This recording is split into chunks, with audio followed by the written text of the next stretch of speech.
जो आदमी का शरीर पूरा हो जाता है उसके बाद आत्मा की क्या स्थिति होती है, क्या वो भटकती है या फिर किसी अन्य शरीर में जाती है या फिर उसकी क्या क्या गतियाँ हैं, तो उसी विषय को वेद क्या कहता है तो उसको लेकर के हम प्रस्तुत हुए हैं। सभी को सादर नमस्कार। हमारे चैनल वेदिफाइड में पुनः आपका एक बार से स्वागत है। पिछली बार मैंने जो वीडियो बनाई थी उसमें आप लोगों ने बहुत ही उत्साह के साथ उसको सुना और मेरा काफ़ी उत्साहवर्धन हुआ। तो आज हम जो है पुनः दूसरे एपिसोड में किसी अन्य विषय के साथ उपस्थित हुए हैं। जैसा कि पिछली बार मैंने कहा था, अगर आप लोगों को किसी भी विषय में कुछ सुनना है या फिर जानना है, वेदों में इसके बारे में क्या चर्चा है, तो मैंने कहा था कि आप कमेंट के माध्यम से पूछ सकते हैं। तो एक सज्जन का कमेंट आया कि हमें आत्मा के बारे में जानना है, कि कुछ लोग मतलब आत्मा के विषय में तरह तरह के हम बातें सुनते हैं कि जो आदमी का शरीर पूरा हो जाता है उसके बाद आत्मा की क्या स्थिति होती है, क्या वो भटकती है या फिर किसी अन्य शरीर में जाती है या फिर उसकी क्या क्या गतियाँ हैं, तो उसी विषय को वेद क्या कहता है तो उसको लेकर के हम प्रस्तुत हुए। तो वेदों में आत्मा को किस रूप में कहा गया है, तो उसके लिए ऋग्वेद में एक बड़ा सुंदर मंत्र आया है, आप सुनिए। द्वा सुपर्णा सयुजा सखाया समानम वृक्षम परिशस्व जाते तयोरन्यः पिप्पलम स्वाद्वती अनसनन अन्यो अभिचाकशीति। तो ये मंत्र है, इसमें मतलब आत्मा, परमात्मा और जो प्रकृति, इन तीनों के विषय में बताया गया है कि आत्मा क्या है, उसमें परमात्मा क्या है और ये जो लौकिक प्रकृति है जिसको माया या किसी और शब्द में कहते हैं वो क्या चीज़ है। तो सबसे पहले एक मतलब मंत्र का अर्थ समझिए आप। द्वा सुपर्णा सयुजा सखाया, अर्थात दो सुंदर पंखों वाले पक्षी एक साथ में एक जो है एक वृक्ष है उस पर बैठे हुए हैं और एक उनमें से बड़ी प्रसन्नता के साथ उन वृक्षों के फलों का स्वाद ले रहा है, अर्थात उनको चख रहा है। और एक जो दूसरा उसका सखा है वो उसको बड़े ध्यान से देख रहा है। तो इस प्रकार से उसमें तीन चीज़ों का जो वर्णन आता है। जो वृक्ष आया उसका मतलब ये जो प्रकृति है, और एक जो उपभोग कर रहा है उसका मतलब आत्मा है कि वो जो है इन कर्मों का उपभोग कर रहा है, और एक सत्ता जो है उसको देख रही है वो परमेश्वर है कि वो उसके कर्मों का निरीक्षण कर रही है और उसी के आधार पे उसका जो भी आगे जीवन परिवर्तित होगा या कुछ भी होगा तो उसमें उसके अनुसार ही उसको कर्म फल के द्वारा जो है जीवन प्राप्त होता है। तो वो ईश्वर की व्यवस्था अनुसार है। तो इस प्रकार से आत्मा, परमात्मा और प्रकृति तीनों के विषय में बड़ा अच्छा वर्णन किया गया है। अब हम आते हैं कि मरण के बाद आत्मा का होता क्या है। तो जैसे कि मतलब हमारे समाज में मरण के पश्चात अधिकतर लोग सब गरुड़ पुराण है उसका पाठ करते हैं। तो उसमें जो है आत्मा की यात्रा के बारे में या आत्मा की गति के बारे में मतलब बहुत ही प्रकरण वाइज उसमें मतलब अलग अलग मत है कि भाई आत्मा का ये होता है या आत्मा जो है इस प्रकार से भटकती है या आत्मा कहाँ जाती है। तो इस प्रकार से तो हमारा मतलब जो सनातन वैदिक धर्म है वो कहता है कि 84 लाख योनियाँ होती हैं, और 84 लाख योनियों में ऐसा नहीं है कि आत्मा को जो है 84 लाख योनि में भटकने के बाद जो है मनुष्य शरीर मिलता है। ऐसा मतलब कोई वो चर्चा नहीं है कि भाई हर एक योनि में वो जाएगा ही जाएगा, तो ऐसा कुछ नहीं है उसमें। तो वह कैसे मतलब दूसरा जन्म प्राप्त करता है, तो उसके लिए एक यजुर्वेद में बड़ा अच्छा मंत्र आता है। उग्रश्च भीमश्च ध्वांतश्च धुनिश्च शाश्वत्वाश्चाभियुग्वा न विक्षिपः स्वहा, ऐसा करके यजुर्वेद के 39वें अध्याय का छठा मंत्र है। तो उसमें मतलब ये बताया गया है कि आत्मा मतलब उग्र है या भीम है या शांत है, तो उस प्रकार से उसका नया नया जन्म प्राप्त होता है। तो इस प्रकार से आत्मा की वहाँ पर पुनर्जन्म की कथा, हम मतलब कथा तो क्या कहें, पुनर्जन्म की जो बात है वो वेदों से भी स्पष्ट है। भगवत गीता में आप सुनते हैं कि वासांसि जीर्णानि यथा विहाय नवानि गृह्णाति नरोपराणि तथा शरीराणि विहाय जीर्णा निन्याति संयाति नवानि देहि। तो इस प्रकार से एक मंत्र आया कि जिस प्रकार से मनुष्य पुराने वस्त्र होने पर वस्त्रों को त्याग करके नए वस्त्र धारण करता है, उसी प्रकार से जब ये शरीर जर्जरित हो जाता है, बूढ़ा हो जाता है, तो वो अपने शरीर को परिवर्तित करके वो आत्मा जो है अपने नए शरीर को ढूंढती है और उसमें गुण कर्म स्वभाव के अनुसार अपना जन्म लेती है। तो इस प्रकार का भगवत गीता में वर्णन आता है और उसमें आत्मा को जो है अजर अमर अविनाशी मतलब काफ़ी जो है उपमाओं के द्वारा वहाँ पर दर्शाया गया है।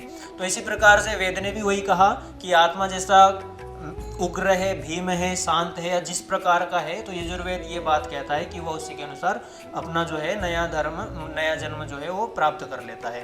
तो उसी प्रकार और एक अथर्ववेद है, तो उसमें मतलब जैसे कि आजकल लोग कहते हैं कि अथर्ववेद जो है जादू टोना का मंत्र है या तंत्र विद्या से भरा हुआ है, लेकिन ये सब मिथ्या प्रकल्पनाएं हैं। अगर आप अथर्ववेद को जानेंगे, अथर्ववेद का अध्ययन करेंगे, तो आपको उसमें ऐसे ऐसे विषय मिलेंगे, उसमें औषधियों का वर्णन होगा, उसमें ज्ञान कर्म उपासना हर चीज़ का वर्णन उनके मंत्रों में मिलेगा।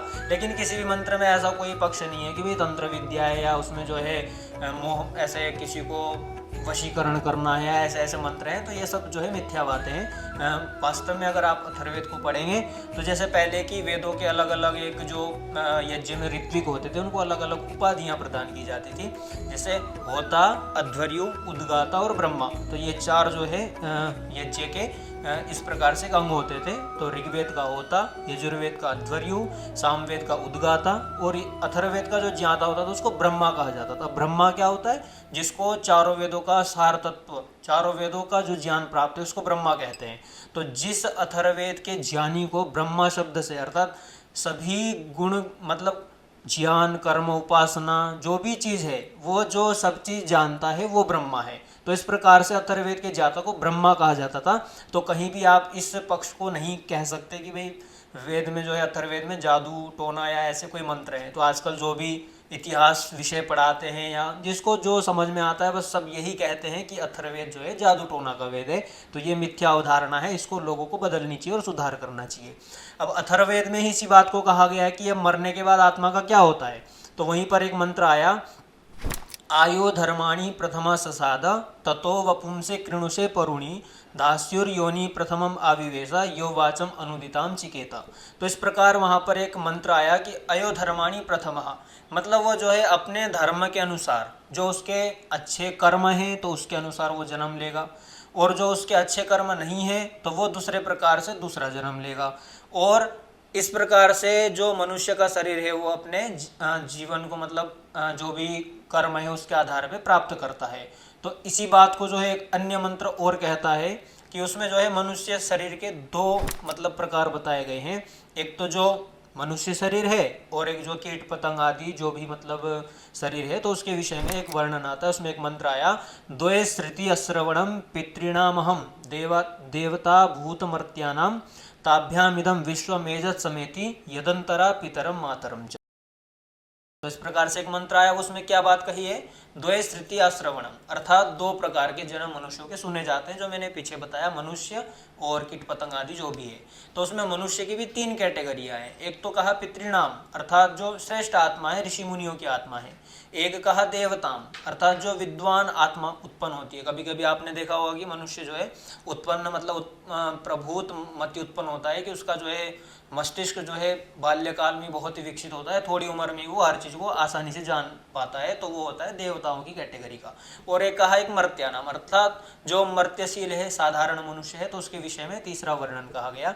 तो ताभ्यामिदम विश्वमेजत समेति यदंतरा पितरम मातरम च। तो इस प्रकार से माता पिता के गर्भ से इस प्रकार से मनुष्य की उत्पत्ति होती है। तो ये बात मतलब स्पष्ट है कि वहाँ पर जो है मनुष्य को जो है अपने कर्म के अनुसार उसको जन्म प्राप्त होता है, चाहे वो मनुष्य कोटि में जाए चाहे वो किसी भी अन्य कोटि में चला जाए। तो ये इस प्रकार से वहाँ पर बहुत ही अच्छा मतलब वर्णन आता है।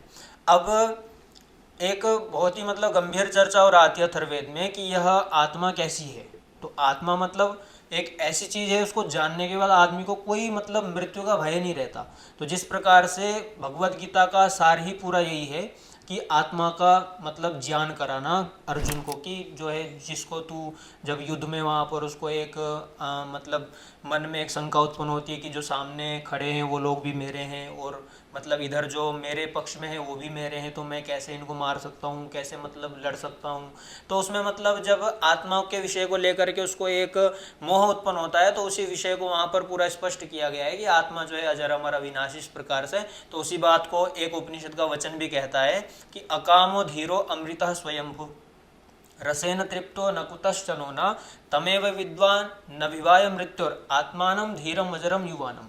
अर्थात उस आत्मा को जो है धीर, और ऐसा कहा गया है कि उस आत्मा को जानने के बाद आदमी को कोई भी भय नहीं होता। तो इस प्रकार से आत्मा के स्वरूपों का वर्णन है।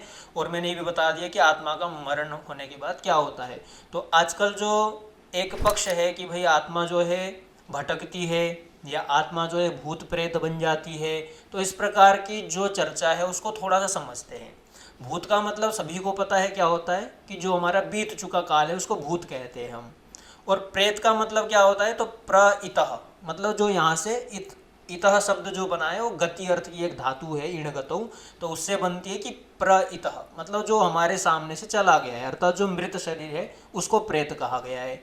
तो भूत का मतलब जो बीत गया, जो हमारे भूतकाल में था वो, और प्रेत मतलब जो मृत शरीर है वो। तो भूत प्रेत का साधारण सा मतलब ये होता है। तो इस विषय को अगर हम इस प्रकार से देखें कि कोई मतलब हमारे सामने कोई आत्मा आई है और वो मतलब हमको डरा रही है, तो ये सब जो है अपने मन में सोचने के ऊपर होता है। अगर आप इस विषय को दृढ़ निश्चय कर लेंगे कि भी ऐसी कोई प्रकल्पना होती नहीं है, तो आपको कभी भी भूत प्रेत कुछ नहीं दिखाई देंगे। लेकिन आजकल क्या है, समाज में एक ऐसी मानसिकता है लोगों की कि भाई आत्मा होती है, प्रेत आत्मा होती है, वो आती है और मतलब ऐसे सताती है। तो इस प्रकार का जब बहुत ज़्यादा चिंतन हो जाता है, तो हमें कुछ भी अंधेरे में कुछ भी भ्रमवश कुछ चीज़ दिखाई देती है, तो हमें लगता है कि ओ ये तो भूत था, ये तो आत्मा थी। तो इस प्रकार का एक मिथ्या अवधारणा जो ज्ञान है वो उत्पन्न होता है। लेकिन जब आप अपने मन से इस चीज़ को निकाल देंगे, तो आपको कभी भी भूत प्रेत कुछ नहीं दिखाई देंगे। तो अब इसी विषय को लेकर के मैं आता हूँ कि क्या वास्तव में ये आत्मा जो है भटकती है, या फिर आत्मा जो है प्रेत बन के किसी को सताती है। तो उपनिषद में एक बड़ा अच्छा वचन आता है कि आत्मा जो है एक शरीर से मरने के बाद कितना टाइम लेती है दूसरे शरीर को धारण करने में। तो आपने उपनिषदों के नाम सुने हैं, उसमें एक बृहदारण्यक उपनिषद है, उसमें इसी विषय में एक बड़ा अच्छा मंत्र आया है। वहाँ पर एक मंत्र आया, तद्यथा तृण जलायु का तृणस्यांतम गत्वा अन्यम आक्रमम आक्रम्यम आत्मानम उपसंहरति एवं अयम आत्मा इदम शरीरम निहत्य अविद्याम गमयित्वा अन्यम आक्रमम आक्रम्य आत्मानम उपसंहरति। अब इस मंत्र का अर्थ समझिए आप, कितना अच्छा मतलब उपदेश दिया गया है उपनिषद में।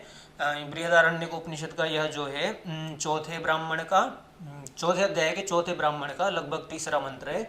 तो आप मतलब वहाँ जाकर के इसका अध्ययन कर सकते हैं सार रूप में। तो वहाँ पर यह बताया गया है कि एक आत्मा को शरीर छोड़ने के बाद दूसरी आत्मा में जाने में कितना वक्त लगता है। तो वहाँ पर देखिए क्या कहा गया है, तद्यथा तृण जलायु का तृणस्यांतम गत्वा अन्यम आक्रम्य आत्मानम उपसंहरति। अर्थात आपने एक वो कीड़ा देखा होगा जो इस प्रकार से ऐसे ऐसे करके चलता है, तो बरसात में मतलब बहुत ही दिखाई देता है। तो उसी के विषय में कहा कि जिस प्रकार से एक तिनके में वो कीड़ा इस प्रकार से चढ़ता हुआ एक तिनके से दूसरे तिनके में अपनी गति प्रारंभ करता है, केवल उतनी गति आत्मा को अपने शरीर को छोड़ करके दूसरी आत्मा में जाने के लिए लगता है। अब आप खुद ही विचार कीजिए कि जब वेद उपनिषद हमें कह रहे हैं कि भाई आत्मा का जो है काल इतना ही होता है, तो जो हमारे समाज में आजकल एक पुराणों के अनुसार जो चीज़ें चलती है, वो हमें क्या कितने हद तक उसको मानना चाहिए, या फिर उसके विषय में मतलब गहन चिंतन करना चाहिए। वेद और उसका मतलब दोनों का एक सार बना करके क्या यह विषय ठीक है या नहीं है, तो इसका आपको चिंतन करना चाहिए वेद उपनिषदों को पढ़ करके। तो मेरा तो इतना ही कहना है। तो वहाँ पर क्या कहा, जैसे मैंने बताया एक तिनके में जो कीड़ा चलने में चल करके दूसरे तिनके को धारण करता है, उसी प्रकार जो है यह जीवात्मा जो है एक शरीर पूर्ण करने के बाद उतनी ही देर में वो दूसरे शरीर को धारण कर लेती है। तो वहाँ यही कहा गया कि अविद्याम गमयित्वा, मतलब अविद्या को पार करके, मतलब अपने जो दूसरा शरीर था या उसमें जो भी अज्ञानता थी या वो सब है उसको पार करके अन्यम आक्रम्य आत्मानम उपसंहरति, अर्थात वो दूसरी आत्मा में जाकर के दूसरे शरीर में जाकर के अपने आप को समेट लेती है। तो इस प्रकार से मतलब बृहदारण्यक उपनिषद में एक मंत्र आया। तो यह सिद्ध हो गया कि आत्मा मतलब एक तो 84 लाख योनियों में ऐसा नहीं है कि भटकना ही उसको निश्चित है, क्योंकि वेद खुद कहता है कि उसका जो परम लक्ष्य है वो क्या है, मनुष्य का धर्म अर्थ काम मोक्ष की प्राप्ति करना। तो जो भी जीवात्मा है, जो भी मनुष्य शरीर में स्थित आत्मा है, उसका अंतिम लक्ष्य है मोक्ष को प्राप्त करना। अर्थात मोक्ष एक ऐसी अवस्था है कि उसमें मतलब जब बहुत ही ज़्यादा शुभ कर्मों का संचय होता है, तो एक ऐसी स्थिति आती है कि फिर उस आत्मा को बार बार जन्म नहीं लेना पड़ता। तो वो जन्म मरण के फंदे से छूट करके वो जो है एक भ्रमणशील आत्मा हो जाती है। वो मतलब एक जगह स्थिर रहती है, और वो मतलब जो ईश्वर के गुणकर्म स्वभाव है उसके आनंद में स्थित रह करके वो पुनः शरीर में धारण नहीं होती, मतलब पुनः उसका जन्म नहीं होता। तो अंतिम लक्ष्य है वो मोक्ष। और मोक्ष कैसे प्राप्त होगा? तो उसके लिए आपको अपने शुभ कर्मों का संचय करना पड़ेगा। आप जितने अच्छे इस जन्म में कर्म करेंगे उसी के अनुसार आपका अगला जन्म होता है। तो जैसे एक स्वर्ग नरक की भी परिकल्पना आती है कि स्वर्ग नरक क्या है, तो स्वर्ग का मतलब होता है सुख और नरक का मतलब होता है दुख। अर्थात आप जितने अच्छे कर्म करोगे उससे आपको अगले जन्म में जो जीवन प्राप्त होगा उसमें जितनी आपकी सुख की वृद्धि होगी तो वह स्वर्ग हो गया, और अगर आपका अगला जन्म दुखमय परिस्थिति में बीत रहा है तो वो नरक हो गया।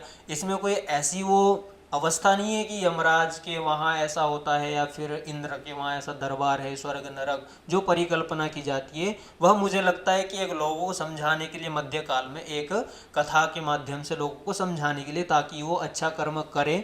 तो ऐसा जो है डर उत्पन्न करने के लिए गरुड़ पुराण या फिर कुछ भी जो चीज़ है कि आत्मा को लेकर के ऐसे ऐसे विषय बनाए गए कि आपका जो है इस प्रकार से कर्मों का हिसाब होगा, यमराज के दूत आपको ले जाएंगे और आपको वहाँ पर जो है मारेंगे, पीटेंगे, घसीटेंगे, लताड़ेंगे। तो इस प्रकार के जो शब्द आते हैं वो मुझे लगता है कि मध्यकाल में लोगों को जो नहीं समझ पा रहे थे उनको समझाने के लिए एक प्रकार का कथा रूप में प्रकल्प किया गया, क्योंकि इन चीज़ों का वेद में कोई भी ऐसा मतलब वेद इन चीज़ों को बढ़ावा नहीं देता। न वेद में ऐसा कोई विषय है स्वर्ग नरक संबंधी जो भी मतलब समाज में चल रही धारणाएं हैं वह जो है वेदों में कहीं भी हमें प्राप्त नहीं होती। तो मुझे लगता है कि हमें अगर वेदों के अनुसार आत्मा का स्वरूप जानना है तो हमें जो है यही है कि आत्मा जो है मरणशील है और वह जो है उत्पन्नशील भी है, और उसमें जो है अपने स्वतंत्र कर्म करने की मतलब स्वाधीनता है, लेकिन उसका जो फल है वो उसको ईश्वर के माध्यम से मिलता है कि जो जैसा कर्म करेगा उसको वैसा फल प्राप्त होगा। तो हमें जो है इस प्रकार से वेदों को जान करके, वेदों के मंत्रों का अर्थों का चिंतन करके जो भी आजकल समाज में प्रचलित मिथ्या अवधारणाएं हैं उनसे बचने की कोशिश करनी चाहिए। तो आपको यह आत्मा संबंधित जो मैंने चर्चा की है वेदों के माध्यम से, और मतलब आत्मा का स्वरूप जो बताया है, और अब मरने के बाद आत्मा को कितना टाइम लगता है दूसरा शरीर उत्पन्न होने में, या फिर क्या आत्मा भटकती है, या फिर आत्मा को जो ऐसी संबंधित यातनाएं हैं वो भी दी जाती है। तो मैंने इस चीज़ को आपके समक्ष मंत्रों के माध्यम से प्रस्तुत करने का एक कोशिश की है प्रस्तुत करने की। तो अगर आपको यह विषय अच्छा लगा और आपको यह जानकारी अच्छी लगी तो मेरा उत्साहवर्धन कीजिए और चैनल को सब्सक्राइब करिए अगर आप नए हैं। तो मैंने ये जो विषय था उसको वेदों के माध्यम से, तो जैसे मेरे चैनल का नाम है वेदीफाइड, अर्थात वेदों में उस चीज़ को लेकर के क्या प्रकल्पना है या उस चीज़ के विषय में मतलब उस विषय में क्या उसमें जो है मान्यताएं हैं, वेदों के मंत्र उसको क्या कहते हैं, किस रूप में प्रस्तुत करते हैं, तो ऐसा मेरा प्रयास रहेगा। और आगे आपको अगर कोई भी विषय है, चाहे वो आधुनिक विषय हो या फिर कोई प्राचीन विषय हो, आध्यात्मिक हो, कैसा भी विषय हो, अगर आपको लगता है कि भाई वेदों में इसको कैसे जो है शुद्ध रूप में अंकित किया गया है, अगर आपको जानना हो तो आप ज़रूर जो है कमेंट के माध्यम से आप जो है उसको कमेंट में लिख दीजिएगा, जिससे कि मैं आपको वेरीफाइड करके कि भाई वेद में इस विषय को किस प्रकार से किस रूप में बताया गया है और कैसा होना चाहिए, तो इन विषयों को बताने का प्रयास करूँगा। तब तक के लिए धन्यवाद, नमस्कार।